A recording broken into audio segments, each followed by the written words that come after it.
I'm making this video and I'm calling it Coming Back Home to Myself as a Black Woman. Man.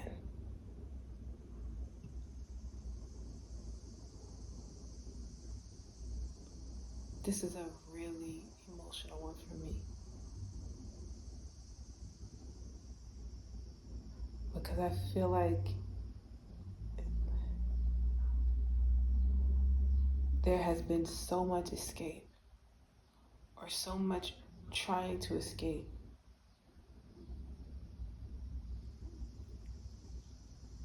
Myself, who I am in this world.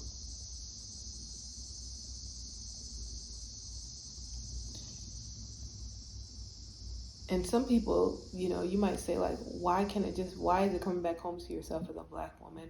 Why isn't it just coming back home to yourself as a woman, or even just coming back home to yourself as a human being? And for a little bit, like, I kind of understood that. But the reason I specifically say as a Black woman is because personally I believe in God.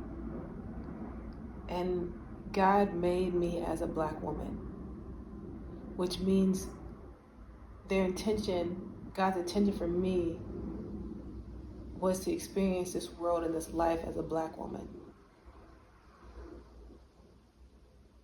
And so that is the reality. And if I was a white woman, I would be probably making this video, coming back home to myself as a white woman. If I was Latina, if I was Mexican, coming back home to myself as a Mexican woman. A Mexican is not really a race, it's a nationality. So maybe as an indigenous woman or a mestizo woman, whatever that would be. God has made us in all these different flavors, the same way He's made different fruits. Like in a banana and an apple, while they're still fruits, they're going to have different life experiences. The way they grow is different, their environment's going to be different, all that stuff.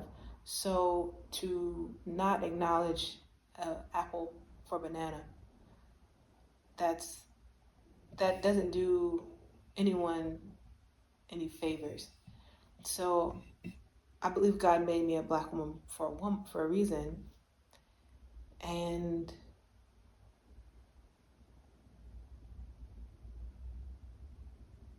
being in that is not easy. Being in that is not easy.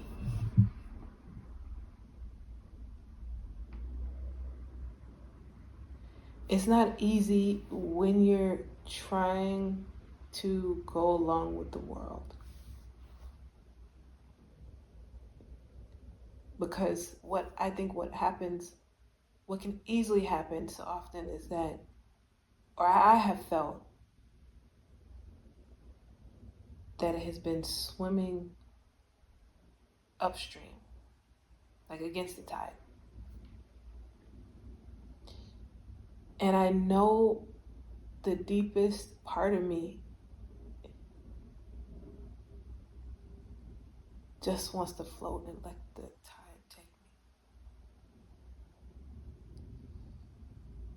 But then there's this other part of me that feels like I need acceptance, I need approval, I need love from this world. And so I'm swimming up tide. I'm swimming against the tide to get to where I need to be.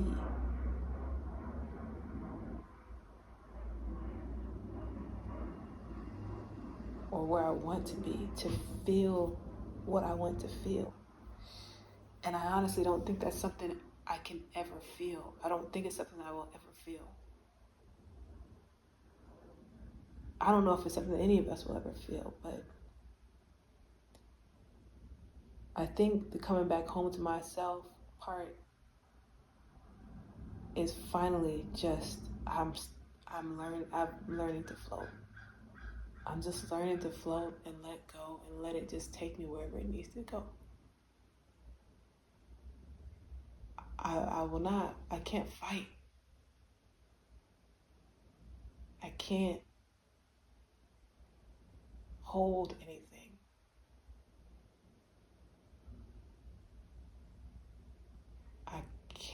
I can no longer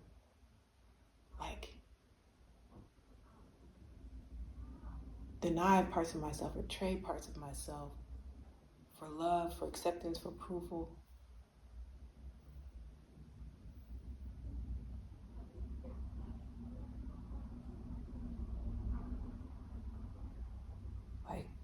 I can only come home.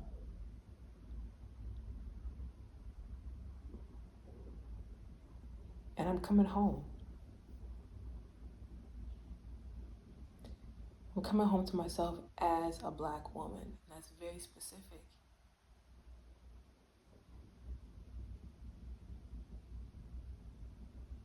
To being a Black woman. And it's not to deny anybody else there or what it means for them to come home to themselves, but we all have to figure out what that means for us to come home to ourselves. What it means to come home to yourself as a Black man, what it means to come home to yourself as a white man, what it means to come home to yourself as whatever, however you've been, however God has placed you in this world, coming home to yourself in that place and from that place. And it's going to there are going to be a lot of similarities, but there are going to be a lot of differences as well that stem from who we are, who we've been made, who we've been molded from, molded into by the Creator. And looking in the mirror from that place. Because that means that you've shown up in this world, in this created world, from that place. It doesn't mean you have to continue to operate from that place. But with awareness and coming home, you now have sovereignty. You now have the ability to move consciously. You don't have to agree with what this world says about who you are as a Black woman. You don't have to agree with that, but you have to go home first in order to undo the agreement. You don't have to agree with who this world says you are as a white man, but you have to go home first to who you are as a white man in order to undo that agreement. Then you operate from a place of wholeness, from a place of godliness, from a place of authenticity.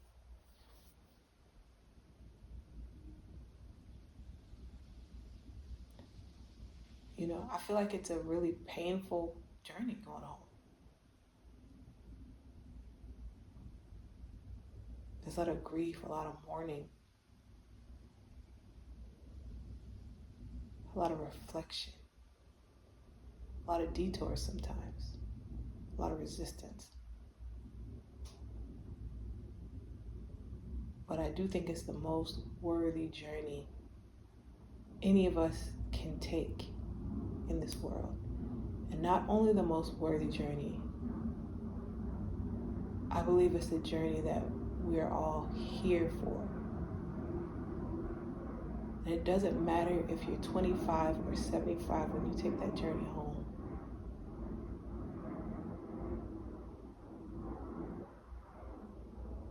What an accomplishment to arrive at a place that most people will never arrive to. Going home. Most people will never get home. And that's okay. It's not a judgment. But to make it home at any state in your life, you've done it.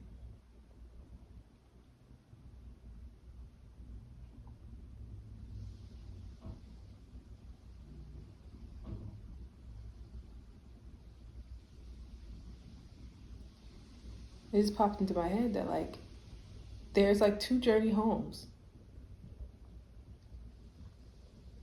The journey home to yourself within your identity.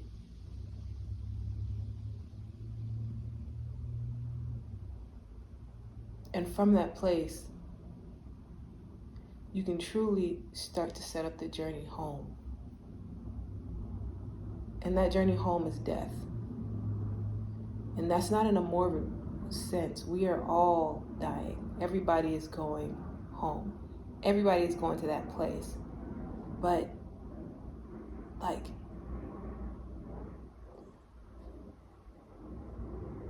truly journeying home,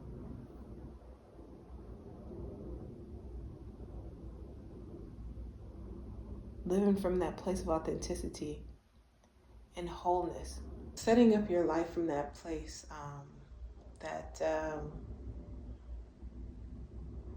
that allows, that it feels like, allows your true soul's journey to come online. It allows you to truly be effective in this world in the way that you were designed to be effective. That's gotta be individual for each person. But your true spark is able to come online once you're doing that second journey home. Once your compass is set up to point toward the Creator, once it's set toward building your life, and that could actually mean rebuilding your life in the direction of travel, really spiritual travel, to get to that first home.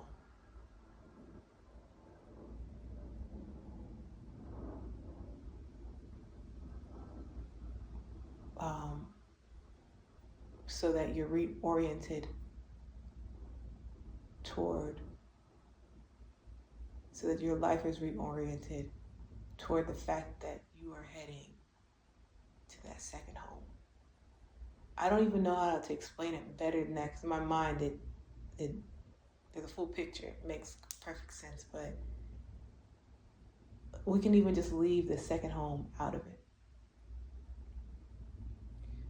Because the truth is, I feel like if we get to the first home, if we are able to journey back home to ourselves, which that is a conscious effort.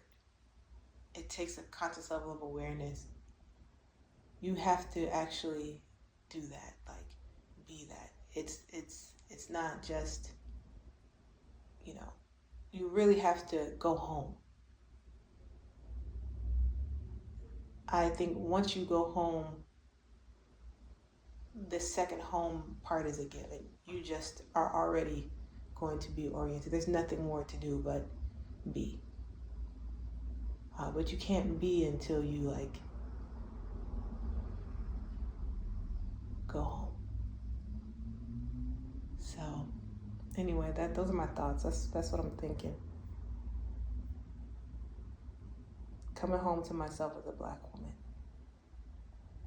And the Black woman part is very important. It can't be bypassed. And whatever that